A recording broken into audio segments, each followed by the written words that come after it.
YouTuber Danny was filming his Pranking Homeless People challenge. His target was old Frank. "Hey Grandpa, are you a ninja?" he mocked. That's when two masked men burst into the store. Frank neutralized both in 3 seconds. Danny dropped his camera. Is this real?" Frank said calmly, "Son, I was a Navy SEAL for 20 years. Danny Chen thought he'd found the perfect content. At 22, with 100,000 subscribers, he needed something viral. His latest idea? Extreme Homeless Pranks, a series where he'd mock and embarrass homeless people for views.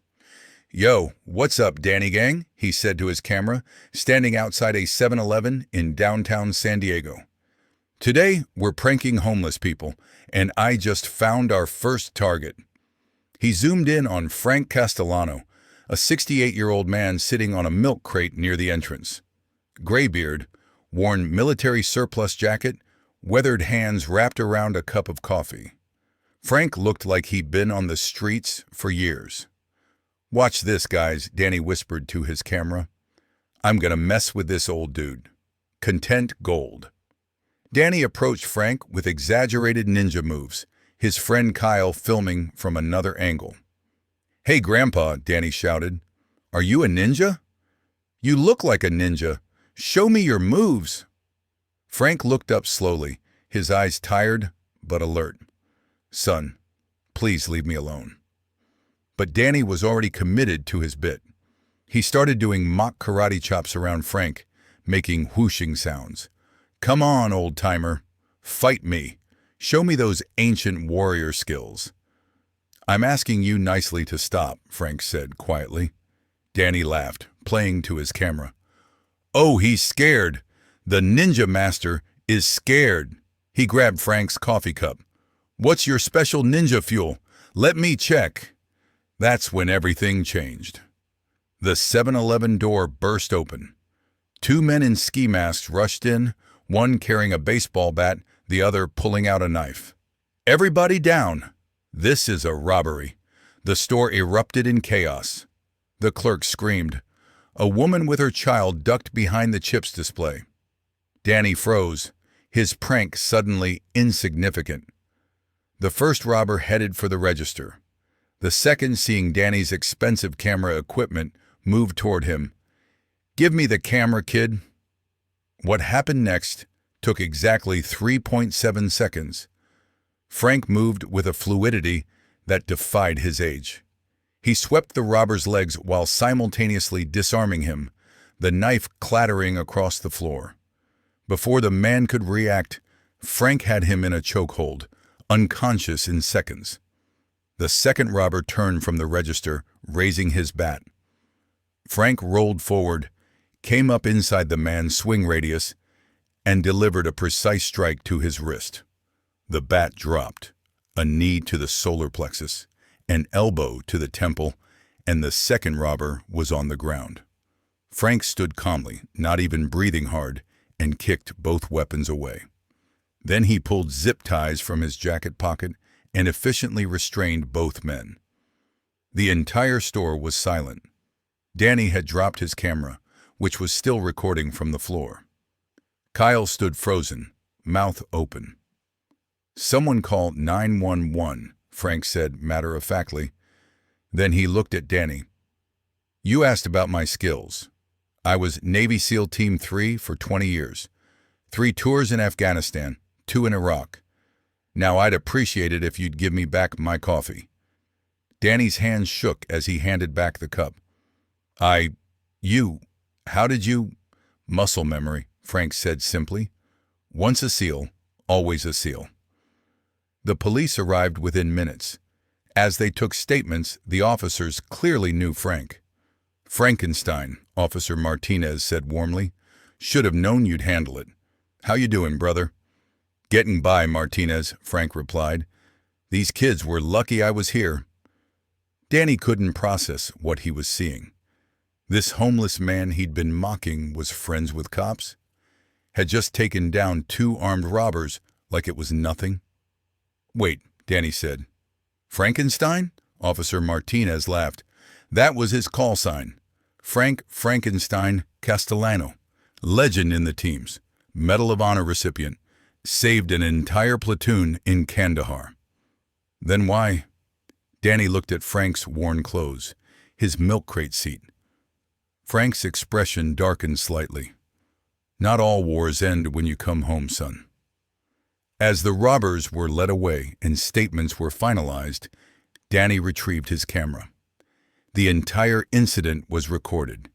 His hands shook as he reviewed the footage, his mockery, his disrespect, and then Frank's incredible response. I'm so sorry, Danny said to Frank. I was an idiot. I was just trying to get views, and I know what you were doing, Frank interrupted. You saw an easy target. Homeless guy. No one cares, right? Good for a laugh? Danny nodded, ashamed. Let me tell you something, Frank continued. Every person you see on these streets has a story. Jim over there, former teacher, lost everything in medical bankruptcy. Maria escaped domestic violence with her kids. And me?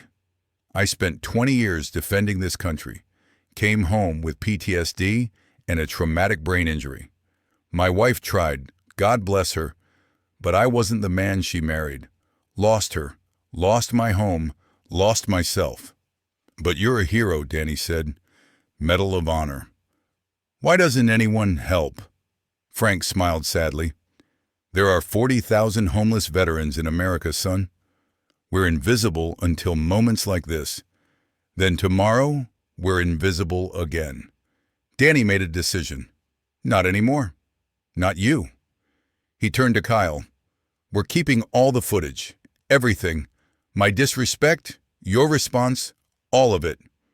You'll lose subscribers, Kyle warned. Showing yourself being a jerk. Then I lose them, Danny said firmly. He looked at Frank. Would you tell your story? On camera? The real story? Frank considered. Why would you want that? It'll kill your brand. Because I was part of the problem, Danny admitted. Maybe I can be part of the solution. The video went live that night. Danny didn't edit out his shameful behavior. He started with a genuine apology, showed the prank attempt, the robbery, Frank's response, and then sat down with Frank for an hour-long interview about his service, his struggles, and the reality of veteran homelessness. The video exploded, not in the way Danny had planned, but in a way that mattered. 50 million views in a week. News outlets picked it up. Your Frankenstein seal started trending. But more importantly, things changed. A veterans organization saw the video and reached out. They got Frank into transitional housing within days. A PTSD specialist offered free treatment. Job offers poured in from security companies who wanted a man with his skills. Danny's channel transformed. He lost 30,000 subscribers who wanted pranks, but gained 2 million who wanted authentic content. He started a series called Invisible Heroes, highlighting homeless veteran stories. 3 months later, Danny visited Frank at his new apartment. It was small but clean, with photos of his SEAL team on the wall. You know what the hardest part was, Frank said, pouring coffee?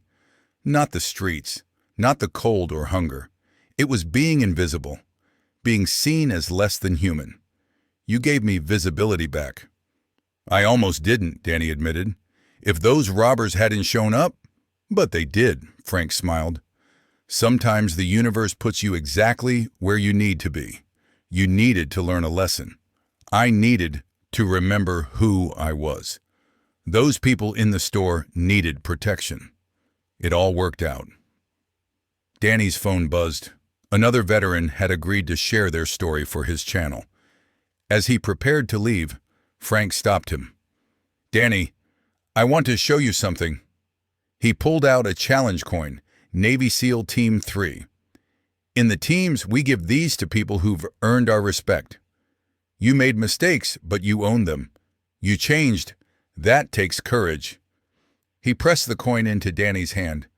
Hoo-yah. Danny felt tears in his eyes. Hoo-yah, Frank.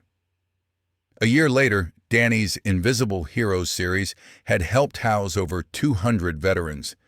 He spoke at conferences about social media responsibility.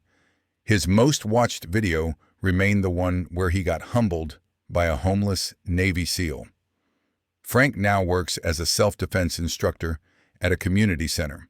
He still lives simply, but with dignity. On his desk sits a printed comment from the video that he reads when times get tough. This man protected our country for 20 years, and he was still protecting people even when society had abandoned him. That's a real hero, because heroes don't stop being heroes when they fall on hard times. They just need someone to see them, to remember their worth, and sometimes to get out of the way when danger strikes. And sometimes it takes a stupid prank gone wrong to remind us all of that truth. Every veteran on our streets has a story. Every person we mock for content has dignity.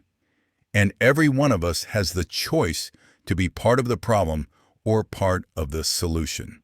Danny chose solution. Frank chose forgiveness. Together, they proved that redemption is possible, that heroes walk among us, and that sometimes the best content isn't what you planned, it's what happens when reality intervenes.